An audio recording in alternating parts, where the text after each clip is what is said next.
Muy buenas noches, bienvenidos. Les doy la más cordial de las bienvenidas. Soy su servidor, maestro Jorge Humberto Navarro Palomeque. El día de hoy vamos a desarrollar la materia de Derecho Procesal Penal. Agradezco mucho la invitación y agradezco que todos ustedes hayan y tengan la disponibilidad de participar, ¿sí?, en esta universidad UNISAC, Universidad de Innovación y Servicios. Vamos a empezar con esta materia, ¿sí?, proporcionándoles estos datos, esta información, estas herramientas que les puedan ser útil, ¿sí?, la cual vamos a combinar con una serie pues de información que ya previamente se les hizo llegar a sus respectivos correo de grupo, ¿sí?, para el cual puedan intercambiar y puedan interrelacionar la información. Les comento entonces que a partir de esta unidad vamos a desarrollar diferentes temas. Vamos a ver lo que es el concepto de derecho procesal penal. Vamos a ver las características también que tiene el derecho procesal penal. Vamos a ver la autonomía del derecho procesal penal, cuál es el procedimiento, cuál es el proceso, ¿sí?, ya dentro de un juicio, obviamente pegado al sistema penal acusatorio. Vamos a ver los tipos de sistema que hemos tenido aquí en México, ¿sí?, como son el sistema inquisitivo, ¿sí?, como es el sistema penal acusatorio. Vamos a poder hacer un comparativo de estos dos modelos, ¿verdad? Y sobre todo ver cuál es la importancia y la relevancia que generó a partir de la creación de la incursión de este modelo de justicia penal en nuestro país. De qué manera ha venido permeando y cuáles son los factores que vinieron a mejorar dentro de este contexto, ¿sí? Tenemos también cómo se ha adaptado pues a los códigos a partir de la creación del Código Penal de Procedimientos Penales. En la unidad número 2 vamos a hablar de lo que es la norma de los procedimientos penales, ¿sí?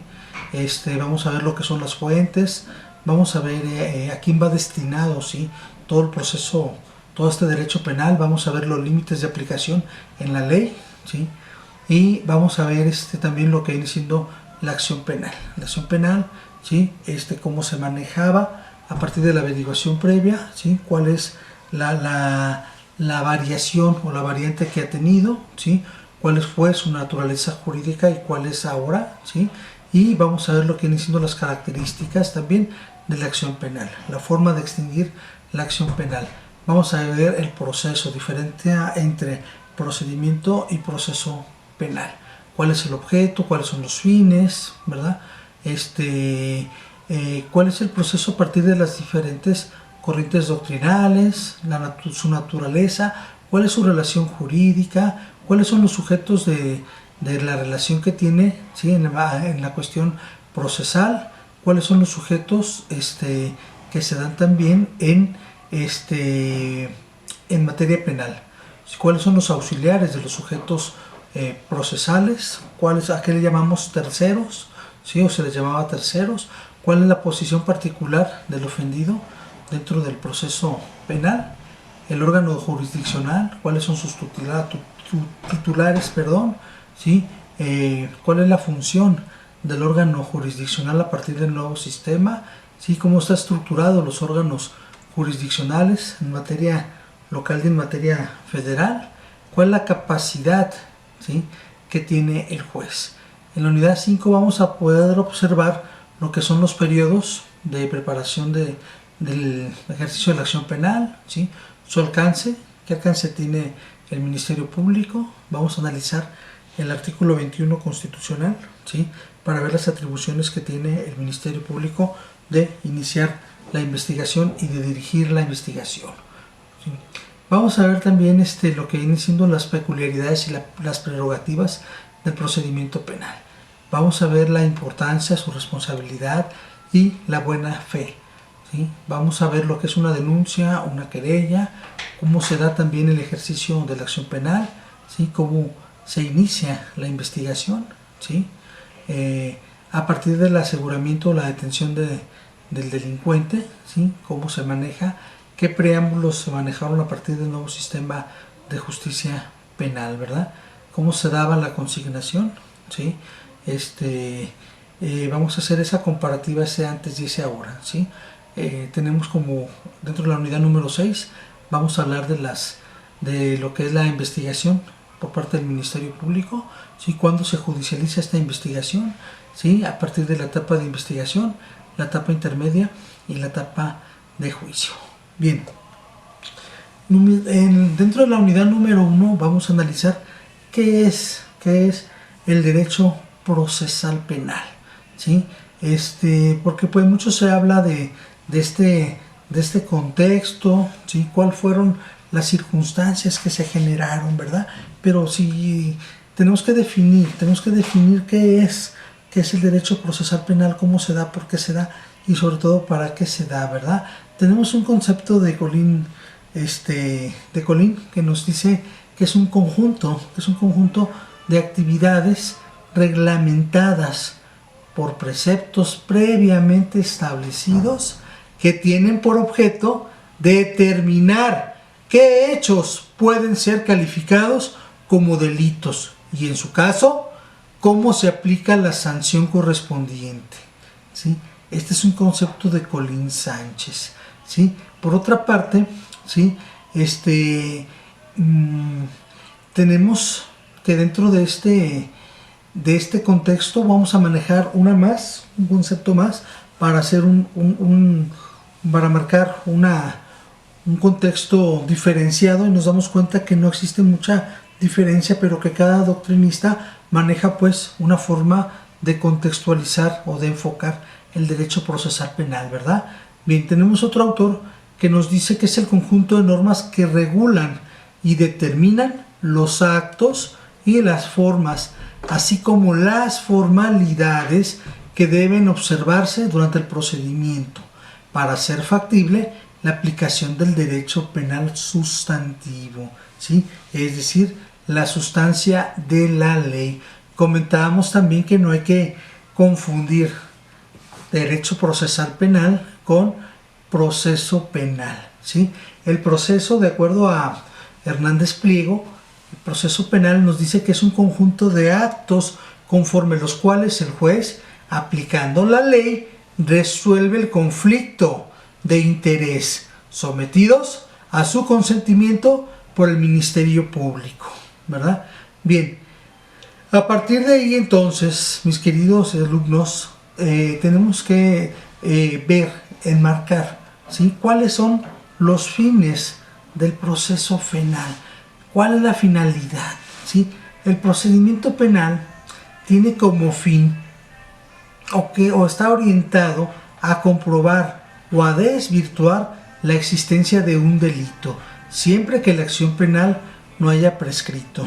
Es importante que ahora que estamos desarrollando un sistema de justicia penal de corte adversarial y acusatorio, tiene principios muy importantes y premisas muy importantes que se deben de valorar, que ahora no basta con que la persona únicamente sea acusado, ahora se va a ejercer precisamente ese principio general de derecho, que es el que acusa está obligado a demostrar, está obligado a probar, y que a partir de ahí entonces, tenemos que enumerar y enmarcar diferentes aspectos. ¿Cómo lo vamos a hacer? ¿Sí? Ahora tenemos que, en este caso, Ministerio Público, reunir todos los elementos de prueba para poder formular una acusación. Ahora tengo que hacer una investigación objetiva, exhaustiva, metódica, sistemática, tener todos los elementos de forma contundente, y va a estar la defensa y el Ministerio Público en igualdad de condiciones, en igualdad de circunstancias. Anteriormente se encontraba en desventaja. Ahora tenemos un sistema penal acusatorio que, para empezar, ¿sí?, desde que la persona señalada por la probable comisión de un delito, ¿sí? Y es detenida por la autoridad, tiene derecho a un abogado, ¿sí? Si, a que un abogado, a que un experto, a que un profesionista del derecho, ¿sí?, lo asesore, lo defienda.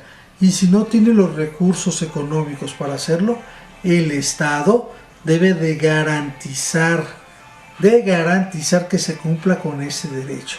Por tal motivo, el Estado le provee de ese abogado, de ese defensor público, para que pueda, ¿sí?, llevar una defensa técnica adecuada y estemos en mismas circunstancias, lo que se le llama igualdad procesal, ¿correcto? Bien, asimismo, esclarecer o determinar la responsabilidad penal, ¿sí?, del procesado, condenándolo o absorbiéndolo de la acusación, archivando el proceso cuando no se pruebe su responsabilidad durante la investigación. Y aquí es muy importante esta situación, ¿sí? Vamos a analizar también las reformas constitucionales que se dieron para dar paso o dar inicio a este contexto. Se tuvo que reformar la Constitución para poder tener un sistema con estas características, un sistema penal acusatorio, ¿sí? Se tuvieron que reformar, que modificar, se tuvo que cambiar prácticamente, ¿sí? Algunos artículos se modificaron de la Constitución, en este caso fueron 10 artículos, el 16, el 17, el 18, el 19, el 20, el 21, el 22, el 23, perdón, hasta el 22, el 73, fracciones 21 y 23, el 115, fracción 7, y el 123, apartado P, fracción 13. Y dentro de ese contexto, tenemos pues que a partir de esta reforma, ¿sí?, se dieron muchos cambios muy importantes en materia de seguridad jurídica, ¿sí?, para garantizar pues que se pudiera cumplir con esta parte. Y en el artículo 20, en su apartado A, nos dice que este procedimiento tiene una finalidad o tiene fines específicos o importantes, ¿sí? ¿Cuáles son los fines de este procedimiento? Bueno, número 1, el esclarecimiento de los hechos. ¿Y cómo vamos a lograr esclarecer los hechos? ¿Cómo lo vamos a lograr? Con una buena investigación, con una buena conducción técnica y jurídica. Número 2, proteger al inocente. Número 3, que el culpable no quede impune. Número 4, que los daños causados por el delito sean reparados. Y número 5, número 1, el esclarecimiento de los hechos. Número 2, proteger al inocente. Número 3, que el culpable no quede impune. Y número 4, que los daños causados por el delito puedan ser reparados. A partir de ahí tenemos entonces que esta importancia pues de que se aplique y que se dé la reforma, ahora que estén todas las partes en las mismas circunstancias y en las mismas condiciones. Bien, continuando con este tema, ¿sí?, tenemos también cuál es el objeto del procedimiento penal, ¿sí? El proceso resulta pues como el único cambio a través del cual el Estado ejecuta pues toda la forma y la potestad del derecho, ¿verdad? Es importante que nosotros podamos determinar, ¿sí?, o establecer que existen dos tipos de objetos: el objeto principal y el objeto accesorio, ¿sí? Muy bien, tenemos dentro del objeto principal, ¿sí?, se persigue de manera fundamental la represión de los actos punibles a través de la imposición de las sanciones. En este sentido, la pretensión punitiva del Estado, ¿sí?, está objetivada por el ejercicio de la acción penal en contra de un individuo y que constituye pues el objeto más importante en el proceso, ¿sí? Bien, por otra parte, tenemos dentro de los objetos accesorios del proceso, ¿sí? Nos dice que son aquellos cuestiones que surgen de la manera marginal al conflicto esencial, sometido al conocimiento del juez. Aludimos concretamente a los incidentes que son cuestiones surgidas en el proceso y con relación a él. Bien, vamos a mencionar también en un momento más las fuentes del derecho procesal penal. Vamos a ver lo que viene siendo las fuentes del derecho procesal penal, ¿sí? Vamos a ver también lo que es la acción penal, y hablando pues de fuentes del derecho penal, tenemos la ley, ¿sí? Primeramente la ley, ¿sí? Como base principal en nuestro sistema jurídico nacional tenemos lo que viene siendo la Constitución Política de los Estados Unidos Mexicanos. A la par se encuentran los tratados internacionales. Tenemos leyes nacionales, tenemos leyes generales, leyes estatales, ¿sí?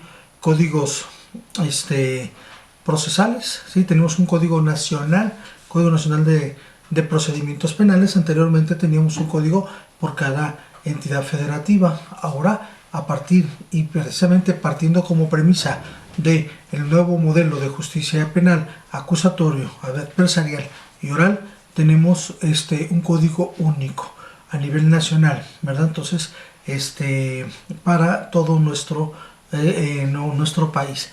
Tenemos también lo que es las normas rectoras y otra más, ¿verdad? Entonces, como primer fuente del derecho tenemos la ley. Tenemos la doctrina. La doctrina se le denomina fuente secundaria y no obligatoria, ¿sí? Y bueno, la doctrina es una circunstancia especial, una circunstancia que todas las legislaciones lo manejan, porque pues todos los actores, todos los doctrinistas, todos los expertos, los conocedores, de alguna manera imprimen su contexto, imprimen su versión, imprimen a través de su investigación, de su ideología y desde su postura, ¿sí? Le imprimen ese sello específico, ese sello doctrinal, ¿verdad? La base, ¿sí? De dónde emana, de dónde surge, de dónde se genera todo esto, ¿verdad? La doctrina pues también, sí, es una fuente del derecho. Tenemos las jurisprudencias. Las jurisprudencias también como fuente del derecho se crean a partir de cinco tesis que se han resuelto, ¿sí? Bajo las mismas circunstancias y bajo el mismo contexto, y a partir de esas tesis ya formadas, ya resueltas por la Suprema Corte de Justicia de la Nación, a partir de 5 criterios generados, ¿sí? En diferentes estados, en diferentes entidades, se genera esta jurisprudencia, donde únicamente la vamos a citar porque ya hay una circunstancia en la cual va a aplicar de manera generalizada, ¿verdad? Bajo esa circunstancia que nos dicta esta jurisprudencia. Tenemos también la costumbre pues como una fuente del derecho, ¿sí? A partir pues de diferentes contextos que como tal no vienen en la ley, pero que también se le llama principio general del derecho. La costumbre se hace ley porque ha aplicado de forma consuetudinaria en diferentes estados, en diferentes estatus, en diferentes regiones, en diferentes poblaciones, ¿sí? A través de la costumbre se hace una ley, ¿verdad? Entonces estas son las 4 fuentes del derecho procesal penal que estamos citando. Bien, hablaremos también en esta segunda unidad, qué relaciones tiene, ¿sí? El derecho procesal penal con otras ramas del derecho. Y aquí pudiéramos citar a varias. Pudiéramos mencionar en primer término pues con el derecho constitucional, ¿verdad? ¿Sí? Derecho constitucional por una cuestión de forma natural que vincula pues este derecho constitucional a la aplicación de todas el contexto, primordial, la esencia de la ley, ¿verdad? Nuestra Constitución pues es nuestra carta magna, es nuestra ley primaria, donde emana todo, de donde surge todo y donde se dirime todo, ¿verdad? Entonces tenemos dos aspectos dentro de nuestra Constitución. ¿Sí? Tenemos la parte dogmática, donde vienen pues nuestras garantías constitucionales del 1 al 29, ¿sí? Y la parte orgánica a partir de el 30 y hasta el 136, ¿sí? De la Constitución, donde pues viene la forma en la cual va a operar orgánicamente, ¿sí? De forma política, orgánica y administrativamente nuestro sistema gubernamental. Tenemos y obviamente que pues va a haber una aplicatoriedad, ¿verdad?, a ese respeto irrestricto de cómo se van a comportar pues las leyes a partir de este contexto. Entonces sí es importante la forma en la cual el derecho constitucional aplica propiamente dicho toda su potestad jurídica para que se cumplan todas las leyes a partir de que emanan pues de esta ley suprema. Tenemos también el derecho internacional, ¿sí? El derecho internacional público o privado, ¿sí? También es una parte importante porque va a regular aspectos que tienen que ver pues con todas las cuestiones de exportaciones, importaciones, todo el estatus legal, todo el estatus jurídico tiene que ver también. En nuestro país tenemos poblaciones y tenemos productos, ¿sí?, de denominación de origen, ¿verdad? Entonces también es importante toda esa regulación. Tenemos vínculos con otros países y es importante pues en el derecho, y hay conflictos en el cual el derecho interviene, ¿sí?, en el ámbito público o privado a manera internacional. Tenemos también otros aspectos como es el derecho administrativo, ¿sí?, es el derecho administrativo para aspectos o conflictos que tengan que ver con sanciones administrativas, con sanciones relacionadas pues a los servidores públicos, ¿verdad? Y con toda esta organización, con todo este esquema jerárquico de cómo se integra, ¿sí?, administrativamente nuestro sistema de gobierno, cómo opera, cómo conjuga, de quiénes depende, ¿sí?, cómo se integra una secretaría, una dirección general, cómo orgánicamente, cómo funcionan todas estas escalas y otras que comentaremos, ¿sí?, en clase, ¿verdad? Bien, tenemos también otros temas que vienen en el programa que obviamente vamos a marcar un parteaguas importante entre aspectos que se manejaban en el sistema inquisitivo o inquisitorio. Vamos a ver los antecedentes y todos esos contextos, ¿sí?, con lo que tiene que ver también con lo que anteriormente era la consignación, ¿verdad?, que hoy le llamamos puesta a disposición. ¿Sí? Anteriormente pues teníamos esa figura, ¿verdad?, dentro de un procedimiento penal en el anterior sistema, ¿sí? Vamos a darnos cuenta que a partir del 2014, 1 de octubre del 2014, se marca un parámetro muy importante, ¿sí? ¿Y por qué señalo esta fecha? Porque esta fecha en nuestro estado de Jalisco marcó un parteaguas importante. ¿Por qué? Porque a partir del 1 de octubre del 2014, ¿sí?, se pone una línea del tiempo, ¿sí? Lo que hay antes le vamos a llamar sistema tradicional, y a partir del 1 de octubre del 2014 en delante vamos a denominarle nuevo sistema de justicia penal, ¿sí?, o sistema penal acusatorio.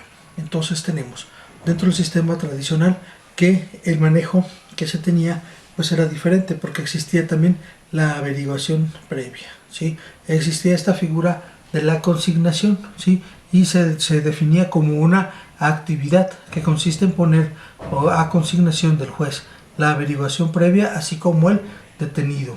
Si lo hay, la consignación del detenido significa dejarlo a disposición del tribunal para que el juez inicie órdenes de comparecencia, de aprehensión y el aseguramiento de bienes para garantizar la reparación del daño. ¿Qué tenemos ahora a partir de esta cuestión? Bueno, tenemos etapas del procedimiento penal, ¿verdad? La etapa de investigación, la etapa intermedia y la etapa de juicio. La etapa de investigación tiene dos subdivisiones o dos fases. Una llamada investigación inicial y otra llamada inicio complementaria. En la investigación inicial tenemos primeramente pues que se da con la presentación de una denuncia, querella o cualquier otro requisito, ¿verdad? Y nos dice que concluye cuando se pone a disposición, ¿sí? Al imputado, le vamos a denominar imputado, ¿sí? Para que se le formule propiamente dicho la imputación, ¿verdad? Entonces tenemos que esta cambio de denominación, consignación por puesta a disposición, y tenemos la puesta a disposición en diferentes etapas. La puesta a disposición nos maneja el Protocolo Nacional de Actuación del primer respondiente, que es la presentación física y formal de una persona, ¿sí?, ante la autoridad competente dentro de los supuestos legales con el fin de para que se le formule la imputación, ¿verdad? Entonces, esta presentación física y formal no nada más nos habla de una persona, nos habla también de objetos. Es decir, que ahora los actos de investigación que va a realizar las autoridades policiales, ¿sí?, va a poner a disposición, ¿sí?, primeramente del Ministerio Público para que haga una primera calificativa, ¿sí?, de la legal detención, y puede ser también objetos que le va a poner a su disposición a través de diferentes anexos o diferentes actas o diferentes registros que nos señala también el artículo 217 del Código Nacional de Procedimientos Penales, ¿sí? Porque también nos dice el Código Nacional de Procedimientos Penales, artículo 132, ¿sí?, fracción sexta, que deberá ser puesto a disposición de forma inmediata ante el Ministerio Público y que se deberá llevar un registro forzoso, ¿verdad? Y a partir entonces de todo este contexto vamos a tener la oportunidad de analizarlo y de verlo en clase, cuáles fueron esas circunstancias que fueron permeando a partir pues de esa línea del tiempo que ya trazamos, ¿verdad? Sí, sistema tradicional, nuevo sistema de justicia penal, ¿verdad? Bien, y tenemos entonces también el ejercicio de la acción penal, ¿verdad? El ejercicio de la acción penal, sí, que nos menciona pues que es la resolución que tiene el Ministerio Público, sí, al investigar, y que toma esa decisión debido a que no se puede acreditar el cuerpo del delito, o que se acredita el cuerpo del delito, ¿verdad? Tenemos el ejercicio de la acción penal o el ejercicio de la no acción penal, ¿sí? Y en el nuevo sistema de justicia penal se le llama principios de oportunidad o criterios de oportunidad. Es la facultad que tiene el Ministerio Público de no iniciar la investigación, pero también nos va a marcar ciertos requisitos o ciertos parámetros que los vamos a analizar con posterioridad, ¿verdad? Y es importante, mis queridos abogados, que tenemos que hacer y tenemos que generar un vínculo y enmarcar bien una diferencia entre lo que fue el sistema tradicional y en lo que es el sistema penal acusatorio y oral, que tiene aspectos muy importantes, pero que atiende sobre todo una premisa principal, que es una figura llamada inmediatez, ¿verdad? Que inmediatamente se tenga que llevar a cabo todos estos procedimientos.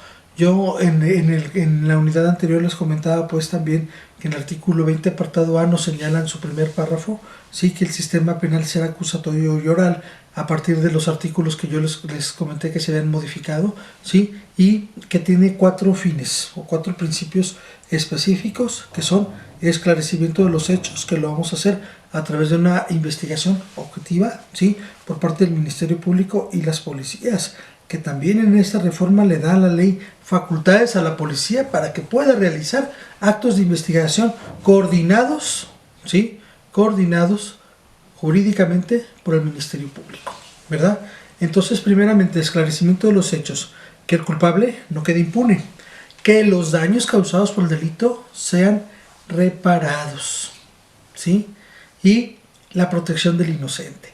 En este contexto tenemos, pues, ¿sí?, como que esta parte tan importante que es que se pueda impartir, procurar y administrar justicia de manera adecuada. Muchas gracias.